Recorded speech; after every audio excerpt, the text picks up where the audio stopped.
Lord God planted a garden toward the east in Eden, and there he placed a man whom he had formed.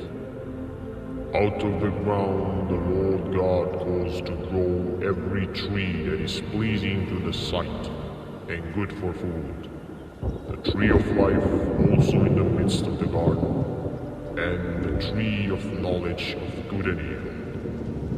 Then the Lord God took the man and put him into the garden of Eden, to cultivate it and keep it. The Lord God commanded the man, saying, "From any tree of the garden you may eat freely, but from the tree of the knowledge of good and evil you shall not eat, for in the day that you eat from it, you will surely die." The serpent said to the woman, "You surely will not die, for God knows that in the day you eat from it, your eyes will be opened, and you will be like God, knowing good and evil." When woman saw that the tree was good for food, and that it was a delight to the eyes, and that the tree was desirable to make one wise, she took from its fruit and ate. And she gave also to her husband with her, and he ate.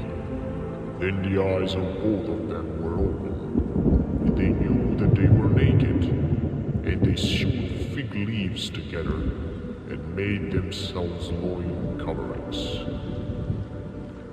Then the Lord God said, "Behold, the man has become like one of us, knowing good and evil. And now he might stretch out his hand, and take also from the tree of life, and eat, and live forever." Therefore the Lord God sent him out from the Garden of Eden to cultivate the ground from which he was taken. So he drove the man out, and at the east of the Garden of Eden he stationed the cherubim and the flaming sword, which turned every direction to guard the way to the tree of life.